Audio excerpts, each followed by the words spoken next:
My wife turned my parents away after their house burned to the ground, while I was serving overseas. They were 74 and 69 years old. They had nowhere to go. No shoes. No home. No plan. And the woman I married looked them in the eyes, and closed the door. For 11 nights, my parents slept in the back seat of an old car in a Walmart parking lot. I didn't know any of it. Because while I was thousands of miles away working 12-hour shifts in desert heat, she kept telling me everything back home was fine. Then I landed in Texas, called my father, and heard something in his voice I had never heard before. Not anger. Not fear. Shame. And in that moment, before I even saw him, I knew my marriage was already over. Before we get into this one, tell me where you're watching from, and what time it is there right now. I always like seeing how far these stories travel. My name is Caleb Rowan. I'm 39 years old. And this is the story of the one closed door that destroyed my marriage. 8 months overseas changes a man. You learn how little comfort you actually need. How to sleep anywhere. How to eat whatever is available. How to function tired. How to smile through homesickness because nobody around you has time for it. For 8 months, I carried one picture folded inside my chest pocket. My younger sister, Mia. She died 6 years earlier when a drunk driver ran a red light during a storm and hit her car broadside. She was 24. She wanted to be a nurse. My mother still set a plate out for her every Thanksgiving. Not dramatically. Not for attention. Just because grief sometimes becomes routine. I carried that photo because it reminded me why I worked. Why I endured distance. Why family mattered. And family, at least in my mind, was waiting for me at home. My wife Vanessa. My parents, Harold and Diane. A normal life. I was wrong about one of those things. My father spent 3 decades as a mechanic. Hands permanently rough. Back permanently sore. The kind of man who fixes things before asking anyone for help. My mother worked in a school cafeteria for years. She remembered birthdays. Brought soup when people were sick. Wrote thank you cards no one else remembered to send. When Vanessa and I got married, my mother hand-stitched us a quilt over 3 months. Vanessa smiled when she opened it. Oh, that's sweet. Then she put it in a closet. I noticed it. Ignored it. Funny how many warnings we dismiss when love wants peace more than truth. The fire happened on a Wednesday night. Dry Texas heat. Old wiring inside walls that had survived longer than it should have. My father woke up coughing. Smoke already in the hallway. No time to think. No time to gather memories. No time to save 39 years of a life built carefully. He got my mother outside barefoot. They stood in the yard in nightclothes and watched everything burn. Photo albums. Furniture. Christmas ornaments. My sister's room. Gone. My mother ran out carrying one thing. Mia's framed picture. She didn't choose it consciously. Her hands just reached for the child she couldn't save twice. That detail still hurts me. They had some insurance. Not enough. Enough to create paperwork. Not enough to rebuild life overnight. And at nearly 70 and 74, they needed somewhere safe to land. So they drove to the only place that made sense. My house. They called Vanessa on the way there. No answer. Called again. Nothing. Called a third time. Silence. They still went. Because when disaster strips everything away, you trust family. My mother told me later they stood at the front door smelling like smoke, barefoot, exhausted. My father knocked softly. Vanessa opened the door. Looked at them. My mother said, "Honey, there was a fire. We lost the house." We only need a place for a few days. My father added quietly, just tonight would help. Vanessa folded her arms. Said the house wasn't prepared for guests. Said she needed her comfort. Her routine. Her privacy. Privacy. Two elderly people had just watched their home collapse into ash, and she was protecting routine. Then she closed the door. My father put a hand on my mother's back. Walked her to the car. And drove to a Walmart parking lot. They slept there that night. Then the next. Then the next. For 11 nights. While my wife continued life uninterrupted. I landed in Texas on a Saturday morning. Exhausted in the way military travel exhausts you. Body home. Mind still somewhere else. I called Vanessa first. She answered cheerful. Baby, are you here yet? Just landed. I can't wait to see you. Perfect voice. Warm tone. No hint of anything broken. Then I called my mother. No answer. I called my father. He picked up after 4 rings. Hey, son. That was it. 2 words. But I knew instantly something was wrong. I've known that man's voice my whole life. I know how strength sounds. I know how pain sounds when it's pretending not to be pain. Dad, what happened? He told me about the fire calmly. Too calmly. Then I asked where they were staying. Silence. Long enough to become its own answer. Dad.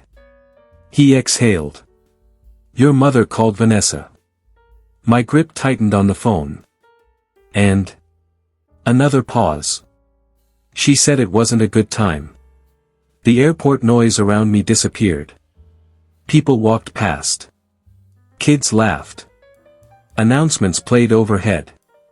But for 10 seconds, I heard nothing. Where are you right now? Walmart parking lot off the highway. Stay there. I hung up. Didn't call my wife.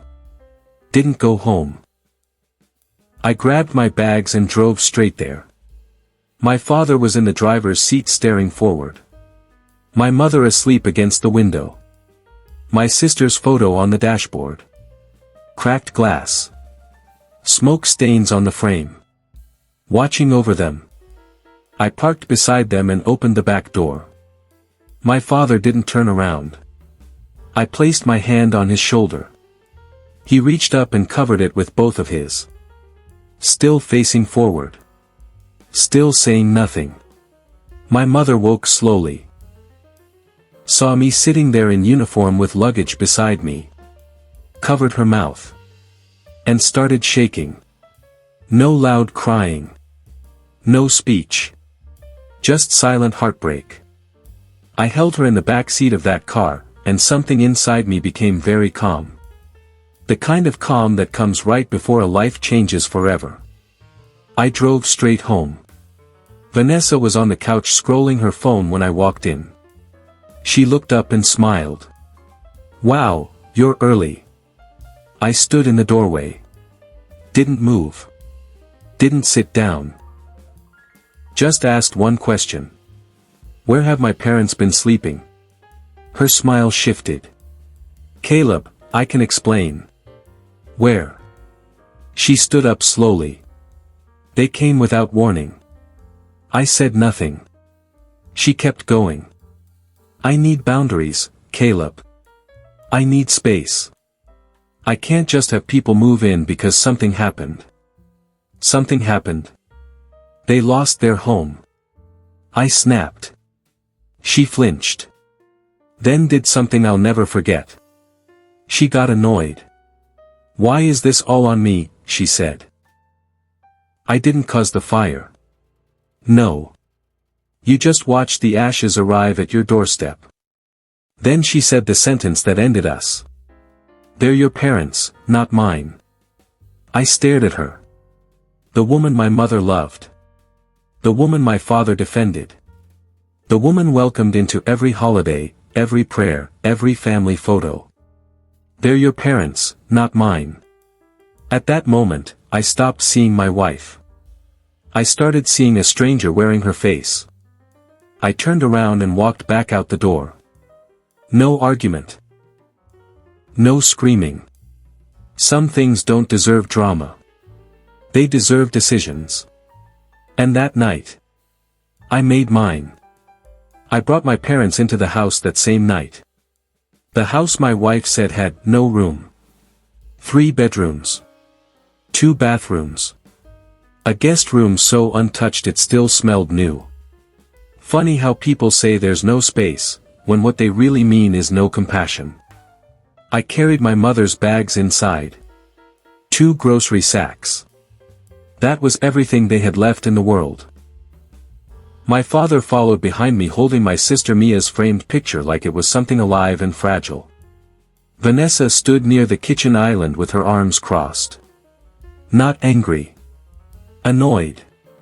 Like all of this was an inconvenience delivered to her personally. I ignored her. I made the guest room ready. Fresh sheets. Clean towels. Water on the nightstand. Lamp plugged in. My mother apologized 3 times before sitting down. Sorry for the trouble. Sorry for the mess. Sorry we're here. Each apology hit me harder than the fire story did. Because decent people apologize for surviving when selfish people make them feel guilty for it. My father said almost nothing. Just nodded once and sat on the edge of the bed, shoulders heavy in a way I'd never seen before. Then I went to the kitchen and made chicken soup. The same recipe my mother taught me when I was 12. Simple food. Warm food. The kind of meal people make when words aren't enough. That was the first real thing that happened in that house in a long time. The next 10 days taught me everything I needed to know. My mother woke up early every morning trying to be invisible.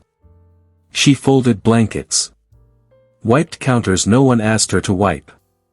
Washed dishes before anyone else touched them. One morning she whispered, "I hope I'm not in the way." I had to step outside for a minute after that. Because no son should hear his mother ask permission to exist.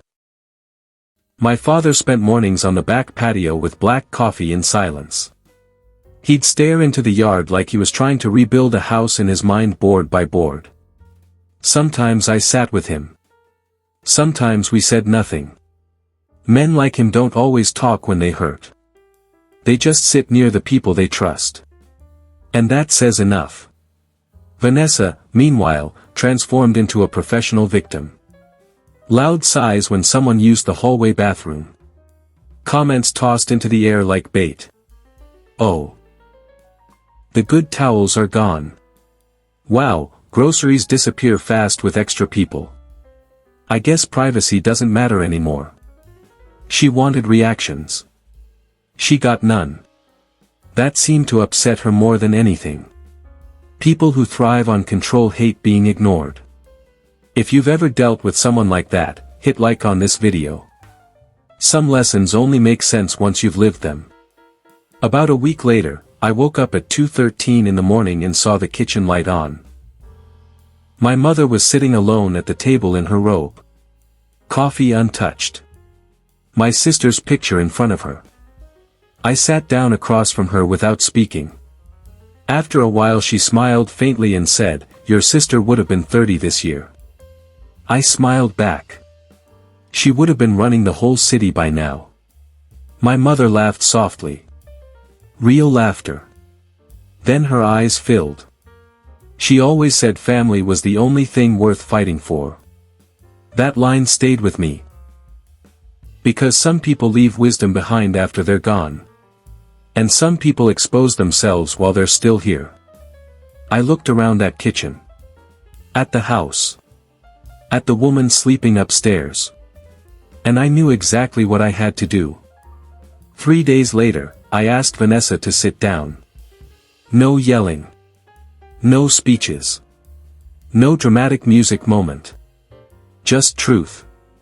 She sat across from me with the expression people wear when they still think negotiation is possible. I spoke calmly. I'm not divorcing you because my parents stayed here. Her eyebrows lifted. I'm divorcing you because when they needed help most, you showed me who you are. She crossed her arms. So you're choosing them over your wife? I looked her directly in the eyes. Yes. She scoffed. Wow. No tears. No remorse. Just ego bruised by consequences. Then she said, "You're overreacting." That word almost made me laugh. Overreacting. My parents slept in a parking lot for 11 nights. I filed 12 days later. The process was cleaner than the marriage. No kids. No complicated assets. No reason to drag pain out longer than necessary. I moved into a small apartment first. Then I found my parents a rental house nearby. Single story. Front porch. Backyard with enough dirt for a garden. Nothing flashy. But peace rarely looks flashy. I paid the deposit gladly. My mother planted flowers within the first week. My father helped a neighbor fix a transmission before he'd even finished unpacking. Some people carry goodness everywhere they go. That's why they're never truly homeless. One Saturday afternoon, we hung my sister Mia's photo above the fireplace. New frame. Simple wood. Clean glass. My father stepped back and put his hands in his pockets. "There she is," he said quietly. "There she is," I answered. Sunlight hit the picture just right. For a second, she looked almost present. Like she approved of the wall. Like she approved of all of it. The divorce finalized on a Tuesday. I sat in my car afterward for a while. Was I sad? Yes. You mourn what you thought you had. That part is real. But regret? No. Because every time doubt tried to speak. I remembered my mother asleep in that car. My father pretending to be fine. That Walmart parking lot. And the front door that stayed closed.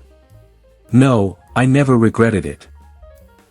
A few months later, I was sitting on my parents' porch with my dad watching the sunset turn orange over Texas. My mother hummed inside while cooking dinner. That peaceful little sound people never appreciate enough until life gets loud.